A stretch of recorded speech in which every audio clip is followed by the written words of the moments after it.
Okay, welcome back to my video podcast on the future of business and technology.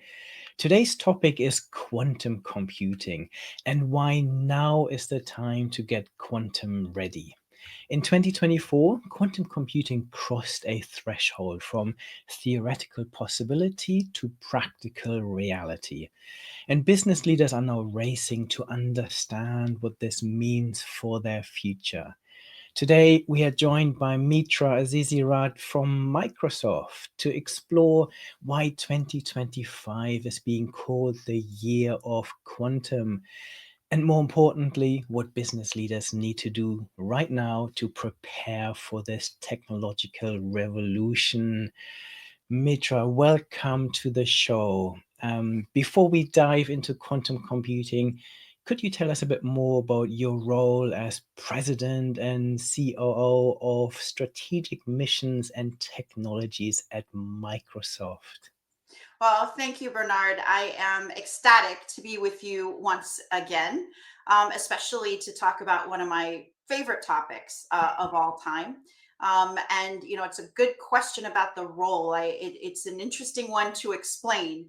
It's very simply about turning innovation, and I mean bleeding edge innovation, into new business categories and breakthrough technology solutions. And we do that so that we can deliver what we call unprecedented value, and help fuel growth across, government, customers, business, industry, partners, and of course, Microsoft.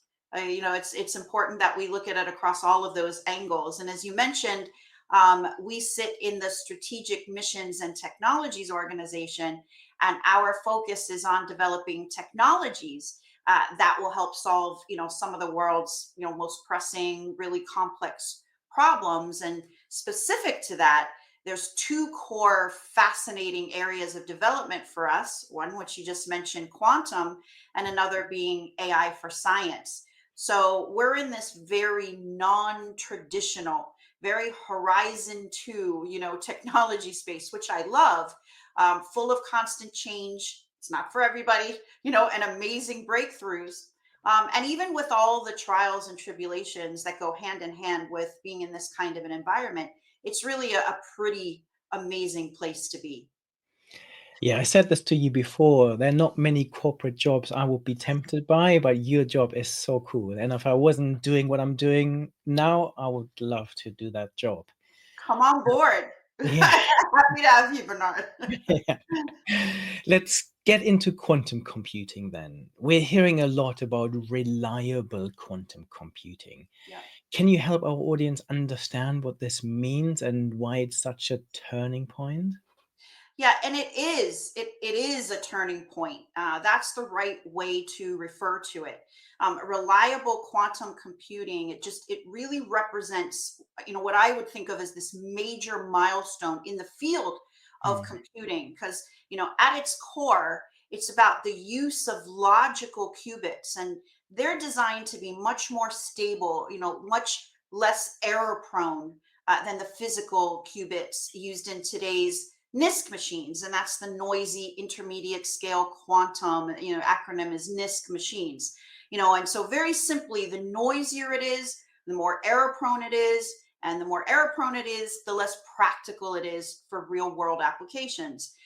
So this, as you can imagine, is a major challenge in the world of quantum. It's exactly why innovators are working just so hard to create more stable logical qubits so they can be used for meaningful mm, computations, not just sort of, these showy kind of one-time things, but really meaningful computations. And so you think of logical qubits as virtual qubits, and they're created from this combination of multiple physical qubits in a way that reduces and protects against noise. And we like to say, we have like this one nice picture that we've got up on the walls of these noise canceling headphones. So we like to say it's like putting noise canceling headphones on qubits. And so reliable logical qubits have to be able to first, detect when errors occur. And then second, they've got to correct those errors. And third, they have to do those two things without disruption. So it becomes possible to sustain these longer, meaningful computations. And that is actually fundamental. It's key to Mm. our vision of quantum at scale. So, sort of in a nutshell, when we say reliable quantum computing, we mean quantum systems running on lots and lots of reliable logical qubits. Yeah, this all sounds exciting and possibly quite futuristic. Why should business leaders invest in quantum computing right now rather than wait? Yeah, it's a great question and it's a great observation because I don't know if everyone sort of realizes that we are already at the advent of the reliable quantum computing era. I mean, we've entered it. This, in and of itself, is a clear turning point for business leaders because it paves the way for so many more scientific advancements and solutions to complex problems. We were right at the cusp, really just right at that edge of seeing quantum computers be able to solve real world problems and create, new business value. And so when I look towards the next 12 months, I only see the pace of quantum research and development increasing. And Mm. that then means that breakthroughs are accelerating, making this a really critical time, really what I would call a catalyzing time for business leaders. And where we are today, you and I have talked in the past about AI and things like that. And really, where we are today in quantum, it actually reminds me of a similar turning point for generative AI in 2023. Ooh, sounds like it's so far back in 2023. But when the ability to create content from just simple prompts, revolutionized different kinds of workflows and Mm. industries. And it led to, this widespread adoption and investment in the AI technology that we're seeing today. And so those business leaders who were prepared got more, of an early competitive sort of edge. And I believe that reliable quantum computing will be just as transformative, particularly in solving complex problems that are intractable for classical computers. And so, then it goes to figure it's logical that business leaders who prepare for quantum are going to be in a better position to make the best use of it sort of proactively and gain that competitive edge. So if I wasn't clear in what I said, my recommendation is to begin preparing today, without a doubt. Yeah, it's interesting what you said about generative AI because it's a bold comparison. I'm not sure everyone would see the similarity. Absolutely. I mean, and that's super fair. The point I'm making is that both generative AI and quantum computing, they mark seismic shifts, right? Mm. They're wholesale technological breakthroughs, and they manifest into these turning points in the industry. And it's Mm. those turning points are times that require business leaders to think differently and act quickly. And there's a fair question in there that has to do with how highly successful organizations either proactively approach these seismic shifts or react to them after they've occurred, obviously. And there are multiple layers, new layers here to be explored that Mm. weren't, sort of in even the last seismic shift with AI. And it's really the complementary nature between quantum and AI that holds such tangible opportunities for businesses.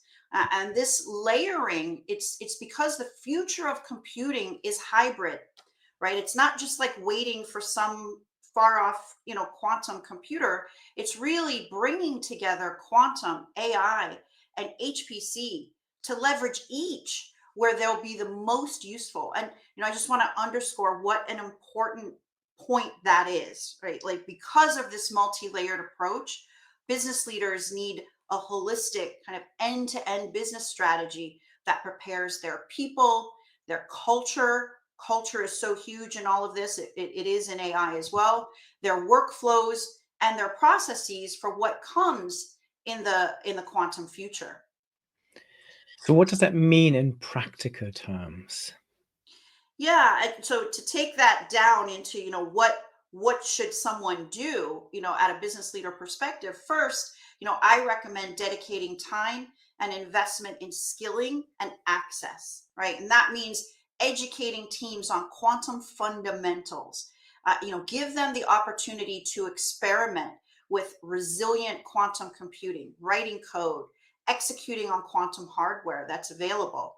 Second, analyze and prioritize possible, what are potential use cases for your business. Create an application roadmap. Start building those applications now, even applications with just shorter term value, just to get in there and start, working on it and determine, how you're going to integrate into this hybrid world where HPC, AI, and quantum coexist. I mean, that's that layering, right? And third, sort of future proofing their investments, preparing to scale. And it's super important to avoid sort of this, one stop shop, vendor lock in and hidden maintenance costs. And so, fourth, becoming quantum safe is of paramount importance. Perhaps, and not to sort of, build this up, but it's one of the most popularized threats associated with quantum computers. It's the future risk associated with our cryptography systems. And the solution is clear. It's transitioning to post quantum cryptography, PQC. There have been decades of research and development on these crypto standards, and it is a perfectly natural time to think through that kind of a transition, because migration to PQC, it's going to take time and planning. So what you're saying is educate and experiment today and prepare and build for tomorrow, right? Spot on. Exactly. And does the same advice apply to governments? Or what role does government play in this? I think the same transformational impact of quantum applies, but with additional considerations for government.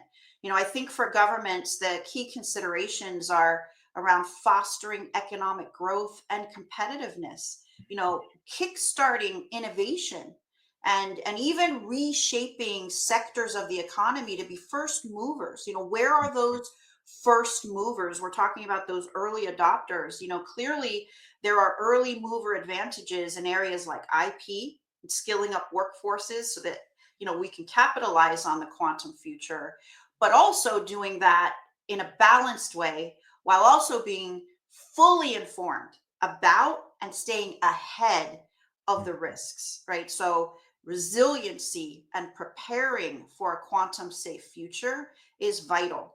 And governments themselves can help sort of secure their own operations and protect the broader economy by accelerating that transition to post quantum cryptography.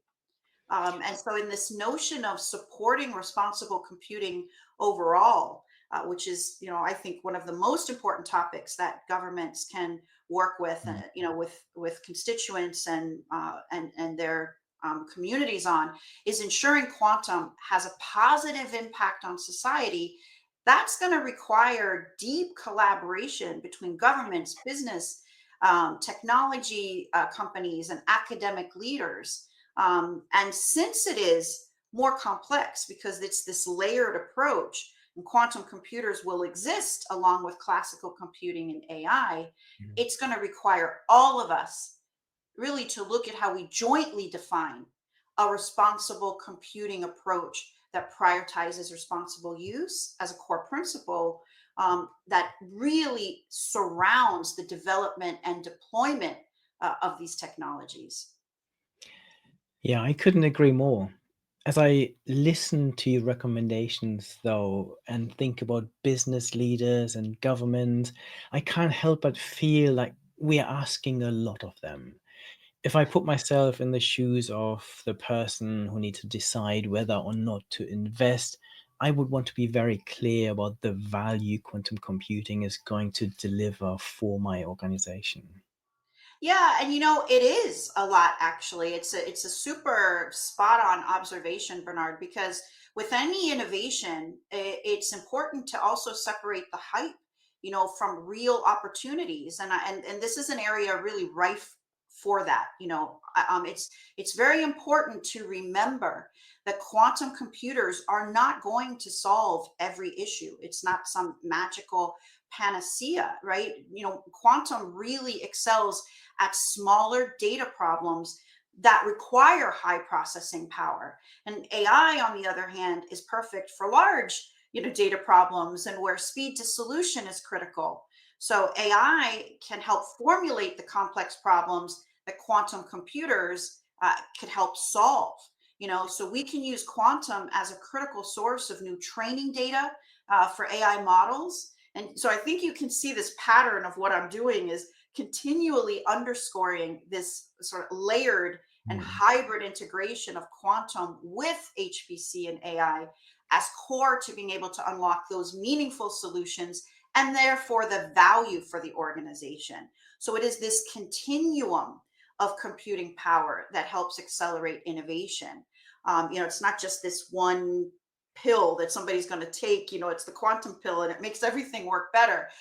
I'll say that at Microsoft we are taking this layered, continuum approach. We're building a unified cloud platform that integrates reliable quantum computing with HPC and AI, and we've already put it in the hands of global innovators. And just even looking at AI itself in this integrated continuum, it's opening this whole new frontier in science where scientists can move from sort of static prediction to dynamic prediction. And there's some super exciting work that Microsoft Research just actually introduced, this AI driven simulation system, which can accurately model protein behavior down to the individual atom at these orders of magnitude faster than ever before. And it's enabling, research and advancements in areas like drug discovery and a lot of other areas. But, bringing together these advanced models with AI agents helps scientists reason, and sort of orchestrate the entire life cycle of, the scientific method. And so I say that because we believe the highest impact, the near term application of quantum computing is in the scientific simulation space, particularly, even to get more specific, in the chemistry and material science area. So just to sort of summarize that, using the complementary strengths of quantum, HPC, and AI dramatically increases that potential for discovery.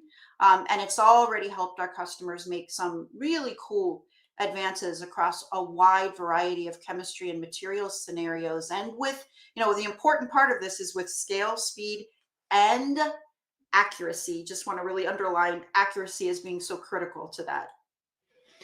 Yeah, that's truly exciting. I would love you to expand on quantum's impact on chemistry and material science.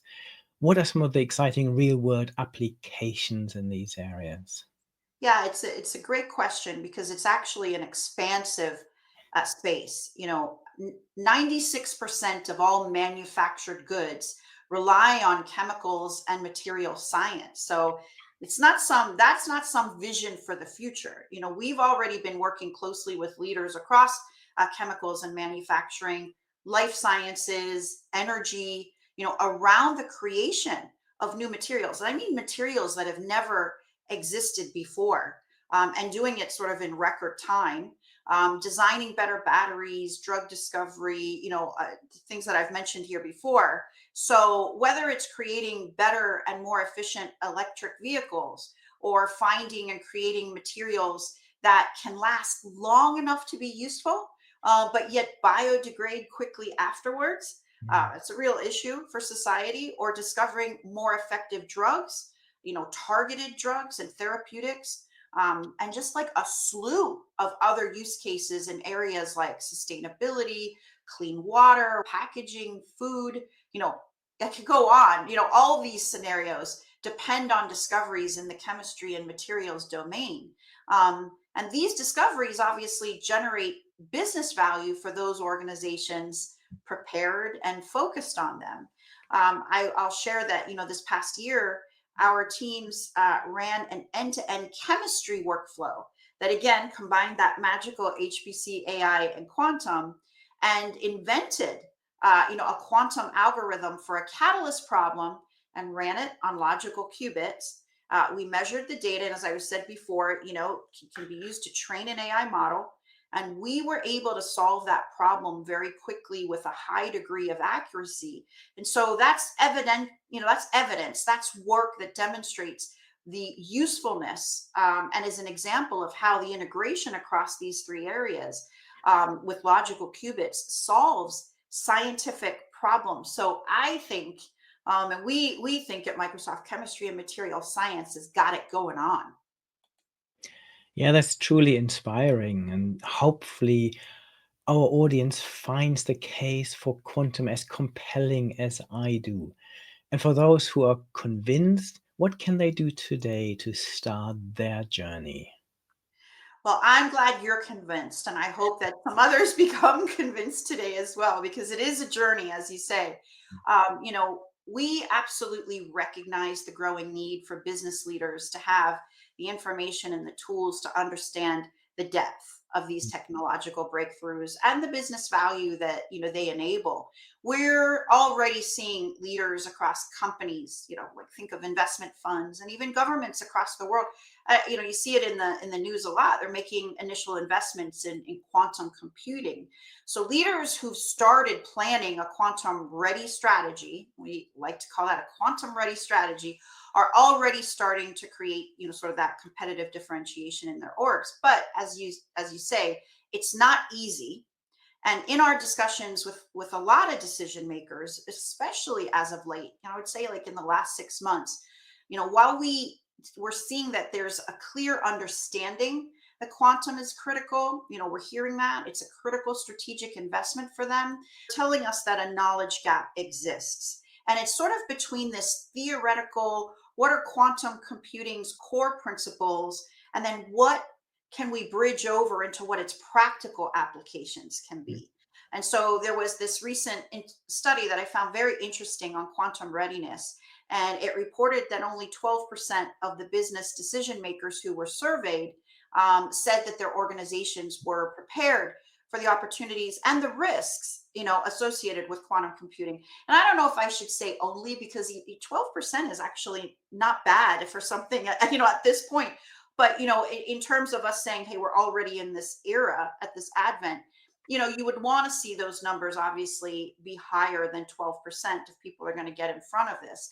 So those numbers, while aren't actually surprising, it's without strategic readiness, they won't grow. And so that's a very challenging proposition for leaders to design these effective and responsible quantum strategies, and create a roadmap for their organization. So it's why I'm super excited about Microsoft's new Quantum Ready program, with expert engagement and a skilling program that we've designed to provide business leaders with those insights and tools that'll help them do, a few things. One is build practical, high impact hybrid applications that I've been talking about. Invest in the skilling and access to reliable quantum computers for experimentation, super important. Mhm. Prepare for a quantum safe future.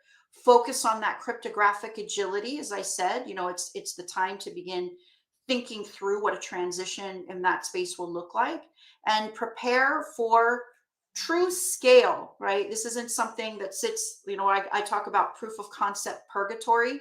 There's this little project somebody works on over here in a different lab, and that's not a scalable thing. So we really talk about, preparing for true scale so their investments are also future proofed. Yeah, this is such a fascinating program, and I think so important that you give leaders this helping hand. Mitra, thank you so much for your time today. Before we close, any parting thoughts? Well, first, happy 2025 to you, Bernard, and to your family. Thank you for the great questions and the opportunity to speak with you today. It's always a pleasure. I'll end by saying, and we've talked about this. I've been at Microsoft now 33 years, and you can imagine I've seen a lot in terms of technological advancement and breakthroughs. And truly, from the bottom of my heart, I have never been as excited as I am today, because it's really about harnessing the full potential of quantum and what that really means. I feel like it's the kind of work that I'll be able to talk to my future grandchildren about. That means a lot to me. It's absolutely going to require no less than our entire collective genius to do this right. And every day I'm inspired by the sheer trajectory of the progress being made, the incredible breakthroughs of our entire industry. And so, this is just a jaw dropping time to be in the tech industry. And, under all of that, I'm thrilled about Microsoft's opportunity to be in a position to help business leaders and government leaders, everyone embrace these breakthroughs and become quantum ready. Yeah, and I echo this completely. I wish you the same. I'm super excited about 2025 and the years to come, and I feel there's so many breakthrough technologies that are so transformative that we are at the cusp of this hyper innovation era where organizations will be able to do amazing things and hopefully solve some of the biggest problems we need help solving.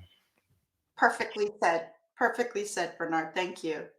Perfect. Thank you so much. For anyone who ever wants to rewatch this conversation, simply head to any podcast platform where you can listen to it, or head to my YouTube channel where you can watch this and hundreds of other conversations like it.